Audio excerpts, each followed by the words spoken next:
G'day viewers, I'm here today to talk to you about wearing down your braking surfaces when you've got rim brakes, how it comes about, what the likely reasons are, how to avoid it or at least alleviate it. Right, so the first thing we're going to have a look at is getting your bike dirty when you ride it in the rain. So for this I had to take my bike out on a short little trip. It would take a lot longer to build up what I've built up, maybe a 40-mile ride or something, but I went out and did it in 5 miles. So I was wondering where I could go locally, not too far away, so I could get my bike quite dirty quite quickly in the rain. And it turned out that the local cemetery, which has got a bit of off-road in it, full of puddles, etc., was quite the place to go. I just want to go out and get it a bit dirty and just get this kind of grit here. You see that on the sand on the sidewalls of the tyres, and if you have a good look at the rim, you can see lumps of grey stuff, which is just brake dust mixed with water. And then we get to the brake pads here, and they've got them all over them as well. When you go out tomorrow and you haven't got that off, what's going to happen is that's just like nice emery paper, sandpaper, whatever you want to call it. Let's take a look on the other side here, because it's a bit worse here, I think. And as soon as you hit the brakes, that's just going to start sanding your rims away. So here we've got a customer's bike that hasn't been ridden through a field or anything silly like that. It's just been ridden on the road, through the winter when it hasn't even really been raining that much. It's just been damp on the road, and you just see all the grit that's picked up on the, around the brake area. And if you have a look at the rim here, that's got loads of rubbish on it as well. Just pop the wheel out of this bike. Let's have a look at the brake pads here. See all the dust just sitting there on top of the brake pad, and that's just going to mix with water when the bike gets wet again, and start sanding your rims away.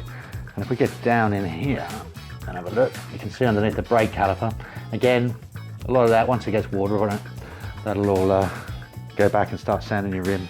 So if you just have a look at this clip here and watch the brake pad, you'll see that when it's applied, that all the brake dust that's mixed with the water while you're out riding in the rain, it's just blowing off. So you can imagine what that does to the rim, just slowly wearing it away. So I've just given these brake blocks a little wipe down, just with a rag. Didn't use any chemicals or products on it at all. You see they're nice and clean. They've also got loads of meat left on them. So let's now have a look at some that are getting worn out and might cause damage to the rims. I've swapped out my decent, fairly new brake pads, some fairly worn out ones. For me, these are done. There's not really much meat left on it. And if you actually have a look at this particular one, you can see there's bits of grey in there. There are bits of alley that have come off the rim and got lodged in there, and they need picking out, because it'll just pick up more alley off the rim and wreck the rims. So I popped another set in the bike here, and you can see they're a little bit more worn out. And you might look at them and go, oh, they're all right, they've still got some meat left on them. But let's have a look underneath. You can't really tell underneath where the rubber starts and the metal shoe ends. And so basically these are about to cut through the rim. Basically, as soon as the rubber wears out and the metal gets to the rim, it'll just carve straight through it. Don't let your brake box get worn down that much. They might look all right on top, but it's always worth checking underneath to see what the damage is down there. Because if it's wearing away and you can't see it, it will just cut into the rim. I've got some here that are so badly worn that I couldn't even face put them into my Durace brake shoes. So I've got these ones here in some just rubbish ones that we had lying around. And I know someone might go, oh, those brake blocks aren't very straight, they're a bit skewy. That's just to accentuate what they look like when people put them in incorrectly. They're not in straight, they're not in, so they hit the wheel straight on. Or the fact that when you've got caliper brakes and they do wear out, they start to hook up anyway. And that's why you should always check the top and then check the bottom as well. So let's get a wheel in here and we'll see what happens. So now we've got these dodgy pads in, let's try them out, see what sort of damage they might do. So you're probably not going to see too much here because you can't really get right in there to see where the brake block's hitting the rim, but you're definitely going to hear something.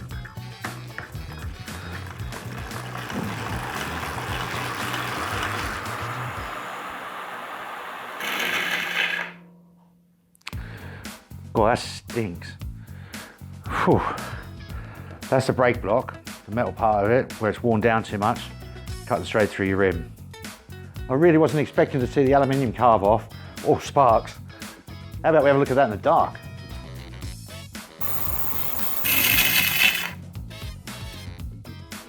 But you can imagine what would happen if you were, 50, 60, 80 kilo bike rider, going down a hill at 30 miles an hour, and you just whacked on the anchors and there was no rubber left on your brake pads. It would just carve straight into the rim. And if you're lucky, it won't actually carve far enough into it so it explodes. But it will happen if you just keep riding it. So I'm guessing some of you out there might be saying, I don't ride those type of brake blocks where the shoes just slide into the holders. But let me show you what happens when you get all the rubber off a normal solid brake block. They've actually got metal plates in the back of them.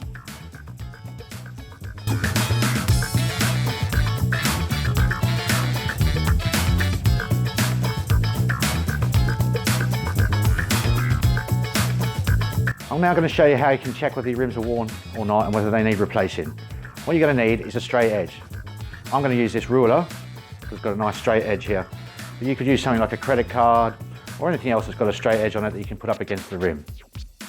So the first wheel we're looking at here is one of mine. It's been used for quite a few years now, so it's got a few thousand miles on it. But I don't let my rims get dirty or stay dirty.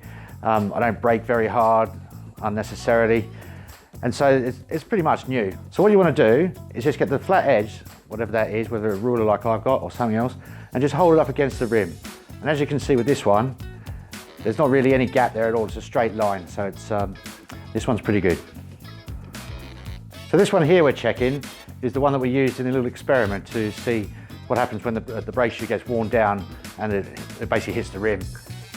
As you can see, there's a little bit more light, a little bit more of a curve, where it looks like kind of dark where the straight edge is being held up against the rim. This one's getting pretty worn. So here we've got a brand new wheel, and you can see that when we hold the ruler up to it, there's no gap there at all. It's just a dead straight line. This one's completely had it. I mean, there's so much daylight between the straight edge and the rim itself, where it's worn out and it's curving over. And basically, this is ready to explode. And if you want to see some stuff blow up, what happens when you actually do let it go too far, watch some of these other videos, which will be linked at the end. So if we get ourselves a set of vernier calipers and just measure this rim here, the one that's ready to blow up, with no air in it, it comes in at about 22.4 millimeters wide. So now we put 90 psi in this tyre, which isn't really a great deal. It shouldn't have any less than that in it anyway. You can see how much the rim has actually swelled. It's gone out by about 1.5 mils. That's quite a lot.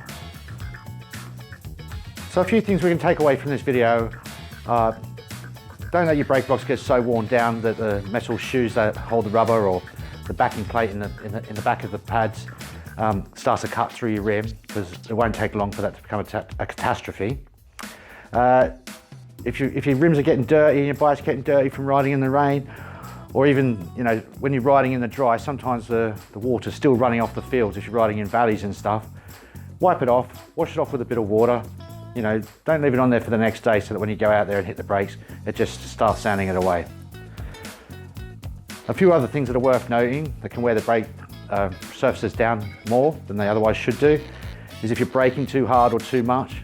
So if you're dragging on your brakes down a hill, which really isn't the safe way to descend, that's going to wear down your brake pads, sorry, not your brake pads, your rims quicker, although it will wear down your brake pads as well.